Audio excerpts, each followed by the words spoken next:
보겠습니다. 오늘 말씀은 신명기 22장 6절로 8절까지 말씀입니다. 신명기 22장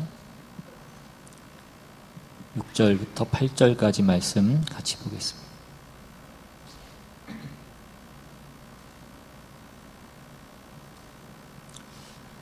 제가 읽습니다. 길을 가다가 나무에나 땅에 있는 새의 보금자리에 새 새끼나 알이 있고 어미새가 그의 새끼나 알을 품은 것을 보거든 그 어미새와 새끼를 아울러 취하지 말고 어미는 반드시 놓아줄 것이요 새끼는 취하여도 되나니 그리하면 네가 복을 누리고 장수하리라. 내가 새 집을 지을 때에 지붕에 난간을 만들어 사람이 떨어지지 않게 하라. 그 피가 내 집에 돌아갈까 하노라. 아멘.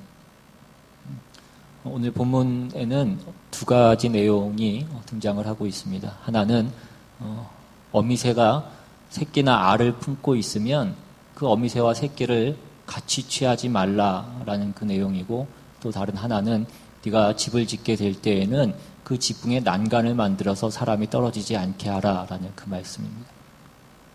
먼저 그 새의 어미와 새끼를 함께 취하지 말라라는 이 말씀은 우리가 이 말씀을 통하여서 무슨 의미를 얻을 수 있는가라는 것들을 생각하게 되는데, 우리가 이 말씀을 언뜻 보면 우리가 가혹하게 하지 말고 온정을 베풀어서 그 새의 어미와 새끼를 함께 취하지 말고 새의 어미는 놓아주라 라는 그런 말씀으로 우리가 쉽게 이해할 수 있는데, 이 성경에서 말씀하고자 하는 것은 어떤 그런 내용은 아니고, 왜냐하면 새의 어미를 놓아주고 새끼를 취한다면 그 새의 어미의 입장에서 보면 자기를 잡아가는 게 차라리 낫지 자기 새끼를 잡아가는 것만큼 가혹한 일은 없을 것입니다. 어느 부부가 자기는 살고 자기 자식을 잡아간다고 하면 그것이 자비고 어떤 인정이라고 그렇게 느낄 부모는 없을 것입니다. 그러니까 오늘 성경에서 얘기하는 이 문제는 사람이 그 새에게, 자연에게 인정을 베풀어야 된다라는 그런 말씀을 하려는 것이 아니고, 그 새의 번식이 방해받지 않도록, 그러니까 그 어미새가 다시 알을 낳을 수 있도록 그 어미새를 살려주라는 것입니다.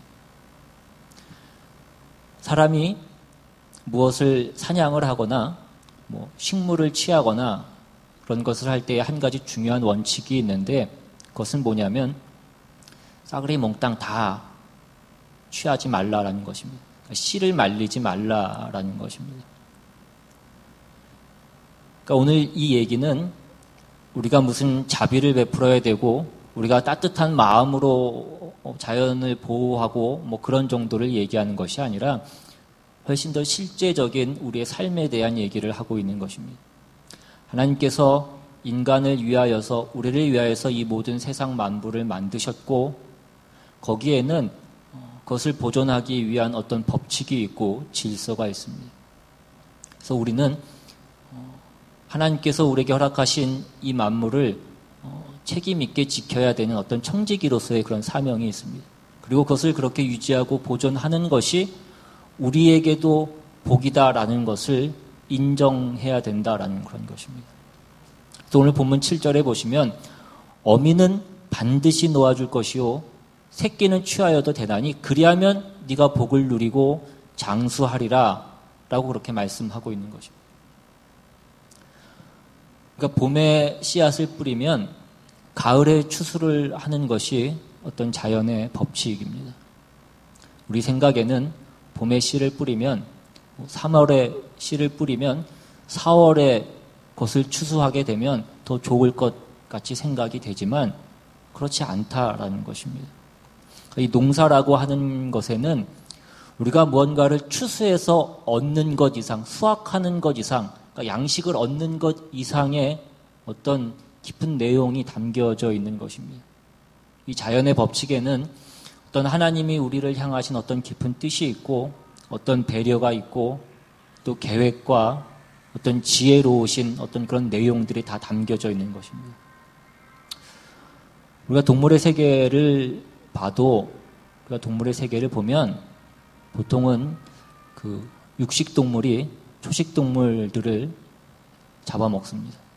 그때에도 보면 대체적으로 그 육식동물이 초식동물을 잡아먹을 때 약한 것들, 새끼 같은 것들을 잡아먹습니다. 그래서 우리가 어렸을 때에는 뭐 그런 동물의 세계 같은 것들을 보게 될 때에 그런 맹수가 그런 어린 그 새끼들을 잡아먹는 것을 보게 되면 그 육식동물의 나쁜 놈들처럼 느껴지고 그 잡아먹히는 그 약한 것들을 볼 때에 안됐고 불쌍하고 그런 마음이 들었던 적이 있습니다.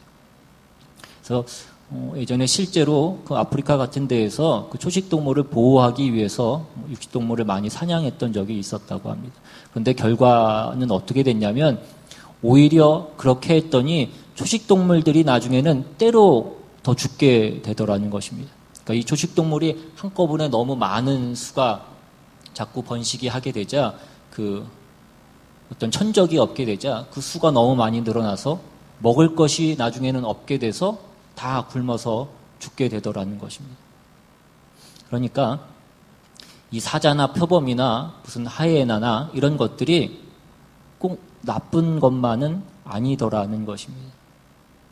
그러니까 그것들이 적당하게 그 모든 그 자연 내의 그 법칙 안에서 그 조식동물들을 잡아먹고 그렇게 또 개체수를 유지하고 하면서 그 모든 생태계를 유지하고 보존하는데 어떤 자기의 역할들을 감당하고 있는 것입니다. 같은 맥락에서 그 미꾸라지를 양식하는 미꾸라지 양식장을 보면 그 미꾸라지 양식장에 메기를 한두 마리 넣어둔다라고 그렇게 얘기합니다.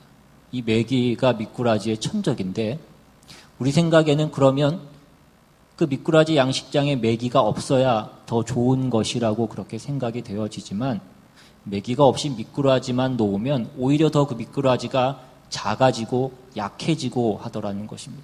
오히려 그 천적인 메기를 넣어놨을 때에 살기 위해서 더 몸부림치고 더 활발하게 움직임에 따라서 더 건강해지고 더 커지고 더 그렇게 되더라는 것입니다.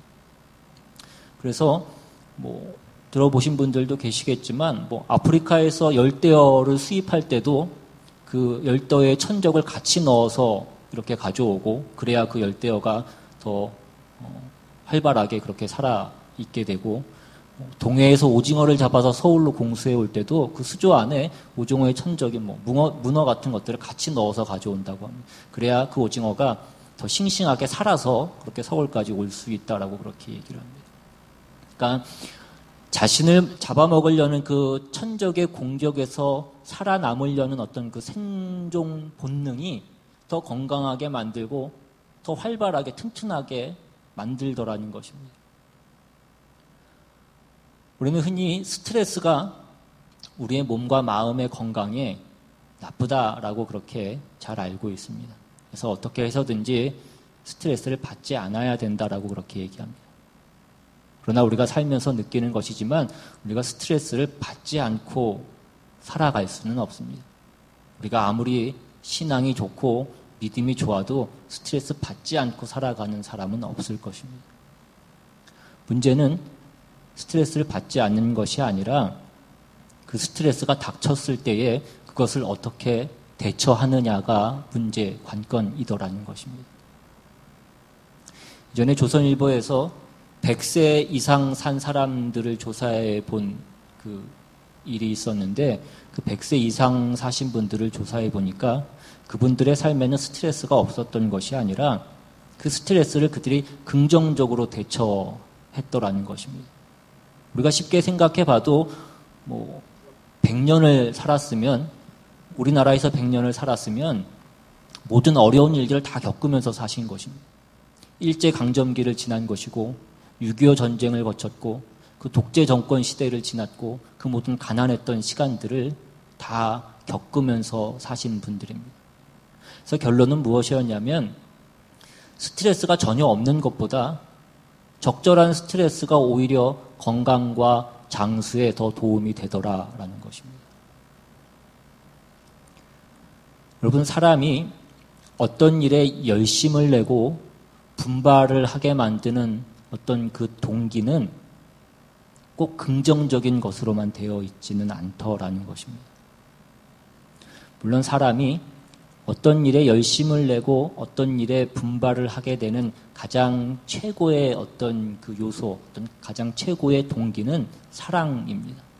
사랑만큼 사람이 열심을 내게 만들고 뭔가 그렇게 힘있게 무언가를 하게 만드는 그런 요소는 없습니다.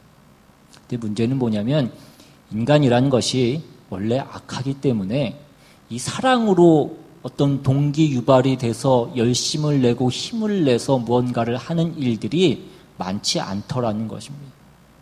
많지 않은 정도가 아니라 거의 없더라는 것입니다.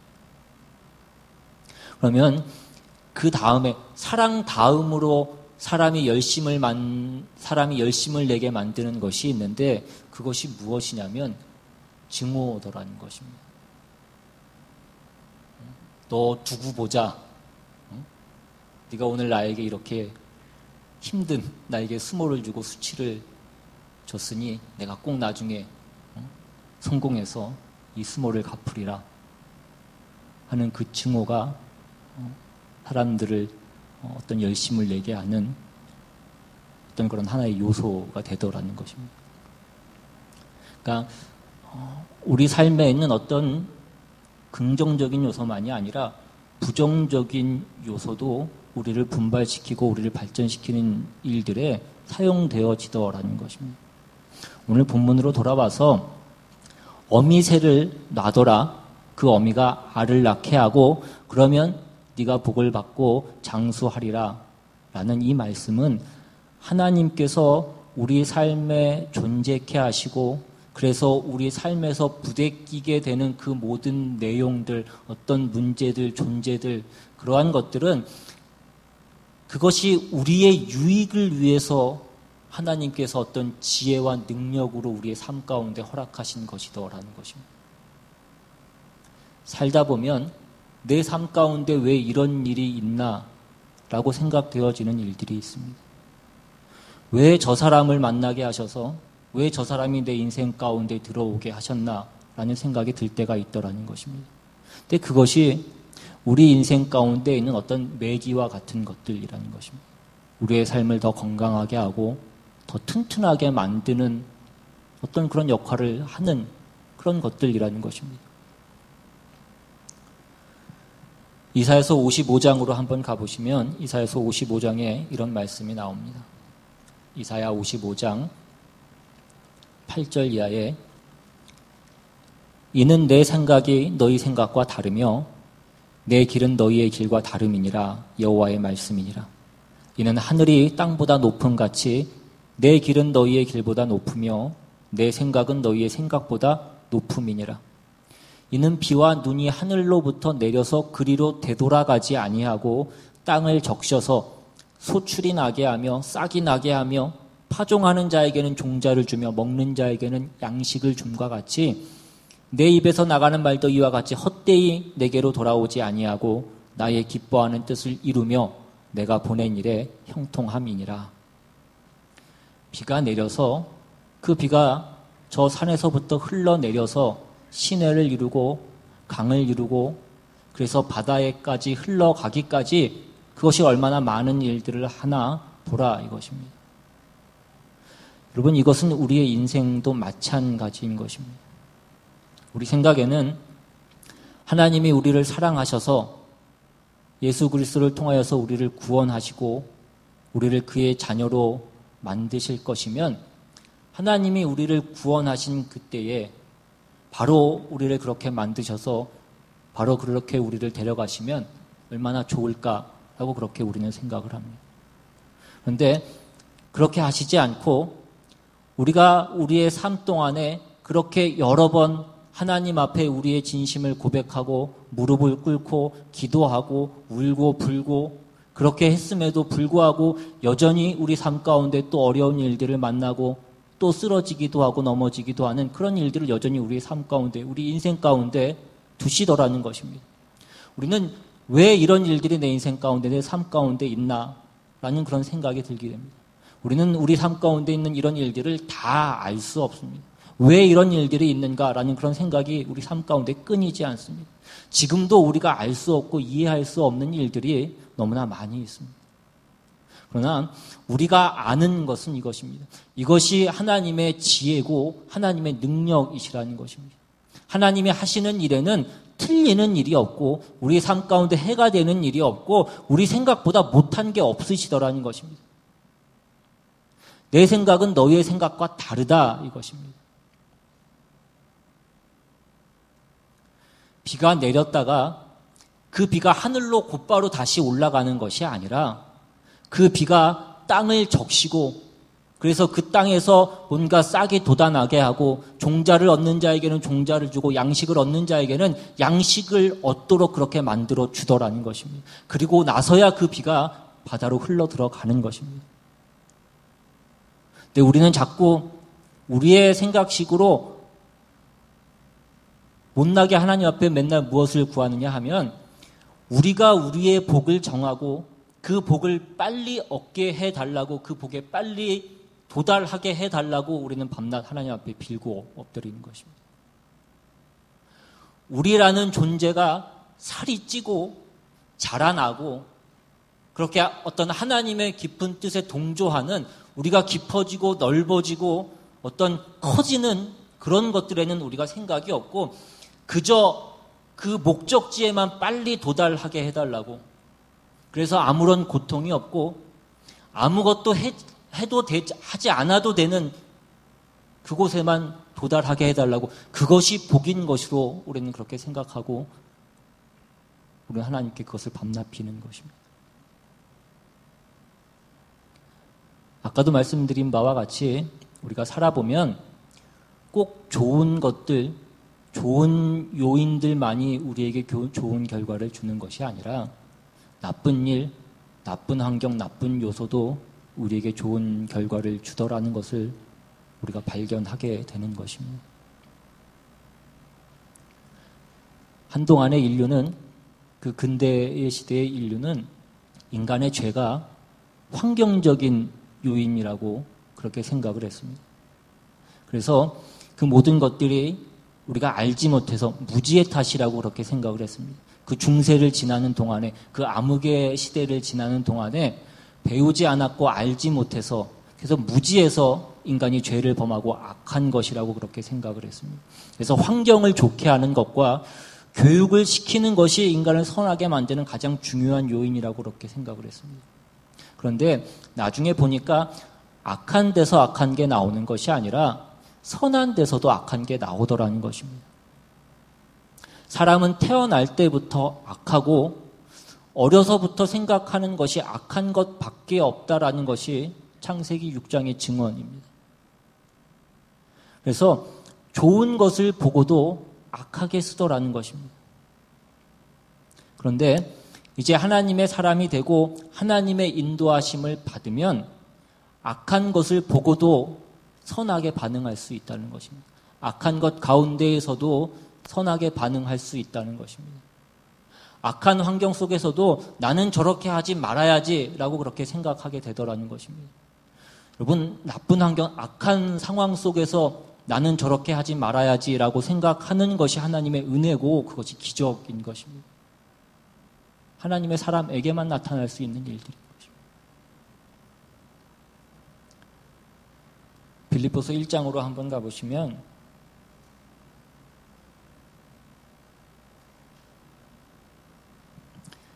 빌립보서 1장 12절 이하에 형제들아 내가 당한 일이 도리어 복음 전파의 진전이 된 줄을 너희가 알기를 원하노라.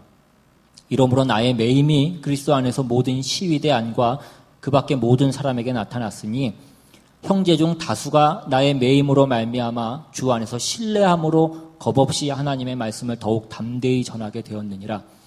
어떤 이들은 투기와 분쟁으로 어떤 이들은 착한 뜻으로 그리스도를 전파하나니 이들은 내가 복음을 변증하기 위하여 세우심을 받은 줄 알고 사랑으로 하나 그들은 나의 매임에 괴로움을 더하게 할 줄로 생각하여 순수하지 못하게 다툼으로 그리스도를 전파하느니라.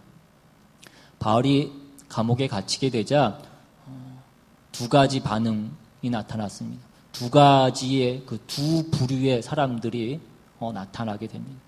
한 부류는 이제 바울이 감옥에 잡히게 돼서 이제 바울이 했던 그 모든 복음을 전하는 일, 그 하나님의 일을 하는 것이 방해를 받게 되고 그 일이 막아지게 되었으니 이제 우리가 일어나서 바울을 대신해서 그 일에 열심을 내고 그 일을 하자, 그 순전한 동기를 가지고 하나님의 일에 열심을 내는 사람들이 나타나게 됐습니다. 그런가 하면 또 한 부류는 바울을 시기했던 부류인데, 바울을 시기해서 이제 사람들에게 자, 바울을 봐라. 저가 정말 하나님의 종이고 하나님의 사도라고 한다면 하나님께서 저를 감옥에 가두셨겠는가? 저가 진짜가 아니라 우리가 진짜다라고 해서 그 바울을 괴롭게 하고 자기를 나타내고 자기를 증명하기 위해서 그 복음을 전하고 하나님의 일을 하는 것에 열심을 내는 사람들이 나타나기 시작했다라는 것입니다. 그런데 어쨌거나 결국에는 그 바울이 감옥에 갇히는 바람에 많은 사람들이 그 하나님의 일에 열심을 내게 됐다라는 것입니다. 좌절이라고 생각한 바울의 좌절이, 물론 바울 스스로는 그것을 좌절이라고 생각하지 않고 좌절하지 않았지만 어떤 다른 사람들이 보기에, 제3자가 보기에 어떤 그 바울의 실패와 그 바울의 좌절이 오히려 그동안 자신이 해야 됐던 일들을 미루어 놓고 있었던 사람들을 열심을 내게 만들어서 그 복음을 전하는 일에 그 최전선에 뛰어들게 만들었다라는 것입니다. 바울이 갇히지 않았으면 이 사람들은 이 일선에 나서지 않았을 것입니다. 바울이 갇히는 바람에 이 사람들이 그 복음을 전하는 그 일선에 나서게 되는 그 일이 생기게 된 것입니다. 그런가 하면 또 바울이 하는 것 맨날 뒤에서 시기하고 욕하고 했던 그 사람들이 바울이 갇히자 이제 자신들을 증명하기 위해서 오히려 그 복음 전하는 일에 열심을 내고 그 일에 앞장을 서게 됐더라는 것입니다. 물론 이 사람들의 열심의 동기는 어떤 사랑이거나 어떤 순전하고 순수한 동기는 아니었습니다. 그러나 비록 시기심으로 그 사람들이 이 일을 시작한 것이었지만 어쨌든 결국엔 그 사람들도 그 하나님의 일을 하기 시작하게 되었다라는 것입니다. 여러분, 사람은 항상 옳고 바르고 정당하고 그런 것들로만 어떤 그 정당한 목표를 향해서 가지 않습니다. 때로는 내가 싫어하는 사람 반대편에 서기 위해서 내가 그 반대의 자리에 섰더니 그 자리가 바른 자리였던 경우들도 많이 있습니다. 부모가 그렇게 죽어라고 반대하니까 더 죽어라고 안 헤어지고 결혼하려고 악을 쓰는 경우가 있는 것처럼 교회 가지 말라고 그렇게 주위에서 핍박하고 힘들게 해서 더 오기가 생겨서 더 믿음을 가지고 그 믿음에 열심을 내게 되는 경우도 있더라는 것입니다. 말하자면 우리의 동기가 언제나 정당한 것이었느냐 하면 그렇지 않더라는 것입니다. 그래서 어떤 의미에서 우리의 신앙이라고 하는 것은 우리가 좋은 환경에서 늘 바르고 좋은 선택만을 하면서 살아왔다라고 한다면 우리가 이 신앙을 가지지 않았을 수도, 시작하지 않았을 수도 있습니다. 그래서 오늘 우리는 하나님께서 그의 능력과 지혜 속에서 우리에게 그 은혜를 베푸시고 복을 주시기 위해서 우리를 이렇게 인도하고 계시다라는 것을 우리가 알아야 되고, 우리가 그것을 알았다라고 한다면 우리의 인생은 억울할 것도 없고 성질이 날 것도 없고, 저 사람이 대통령이 되면 나는 이 나라를 떠나야겠다, 나는 이민 가겠다, 그렇게 얘기할 필요도 없다라는 것입니다. 그것이 오늘 본문이 가지고 있는 어떤 그 본문이 함축하고 있는 중요한 내용입니다. 그 어미는 반드시 놓아줄 것이요 새끼는 취하여도 되나니 그리하면 네가 복을 누리고 장수하리라, 이것입니다. 이 복과 장수의 가장 기본되는 개념이 무엇입니까? 하나님이 우리에게 어떤 분이신가? 그것을 아는 것입니다. 하나님이 나를 위해서 어떤 은혜와 어떤 복을 베푸시는가, 어떤 지혜와 능력을 동원하셔서 그 복과 은혜를 베푸시기 위해서 오늘 나에게 이런 환경과 이런 삶의 내용과 문제와 이런 배려를 하고 계시는가, 그것을 깨닫는 것입니다. 그것을 깨달을 때 그때 우리는 하나님의 인도하심에 순종하며 감사하며 아멘하며 정당한 반응을 할 수 있는 것입니다. 그리고 이제 그렇게 됐다면 두 번째 말씀으로 넘어가시면, 두 번째는 새 집을 지을 때에 그 지붕에 난간을 만들어서 사람이 떨어지지 않게 하라라고 이렇게 말씀합니다. 이 말씀은 당시에 그 팔레스타인의 어떤 그 집의 구조는 지붕이 평평했다고 합니다. 그래서 그 지붕 위에서 때로는 사람들과 모임을 가지기도 하고 어떤 기도를 하기도 하고 휴식을 취하기도 하는 그런 장소로 사용되었던 것이 당시의 어떤 그 지붕이었습니다. 근데 그곳이 높은 곳이니까 그곳에 난간을 만들어서 사람들이 떨어지지 않게 하라는 그 말씀입니다. 그런데 이것을 지금 법으로서 하나님께서 이스라엘 백성들에게 요구하고 계시는 것은 이것이 단순히 어떤 가족들의 안전을 위한 책임으로서 주어지고 있는 말씀이 아니라 다른 사람이 올라갔을 때에 떨어지지 않게 하라는 그 말씀으로, 그 명령으로 주어지고 있는 것입니다. 그러니까 이 법이 가지고 있는 어떤 그 의미는 좀 더 깊이 생각을 해보면, 네가 새 집을 건축하거든 네가 그 집을 너 혼자 사용하려고 하지 말라라는 것입니다. 이것은 다만 집만의 문제가 아니라 네가 무엇을 가졌던지 간에 그것이 부든 명예든 어떤 지위든 지식이든 간에 다른 사람의 유익을 위해서 하나님이 나에게 맡긴 것이다, 이것입니다. 그러니까 여러분들이 무엇을 가졌던, 그것이 부든 지위든 명예든 권세든 어떤 것이든 그것으로 인하여 내 옆에 있는 사람이 어떤 혜택을 받지 않고 있다라고 한다면 여러분은 여러분의 지붕에 난간을 짓지 않은 것이고, 난간을 세우지 않았다라는 것은 여러분이 다른 사람을 초대하지 않는 것이고, 초대하지 않은 사람은 와서 어떻게 되든지 떨어지든지 말든지 내가 상관하지 않는다라는 것과 같은 의미인 것입니다. 성경이 우리에게 말씀하시는, 성경이 우리에게 가르치는 가장 중요한 어떤 신앙의 어떤 가르침 중에 가장 중요한 것은 십자가 정신입니다. 십자가 정신이라는 것은 나 하나가 죽어서 여러 사람이 혜택을 입는 것입니다. 세상의 방법이라고 하는 것은 내가 여러 사람들을 쓰러뜨리더라도, 여러 사람을 밟고서라도 내가 그 위에 올라가고 유익을 취하는 것이 세상의 방법입니다. 신앙은 내가 죽는 것이다 라는 것입니다.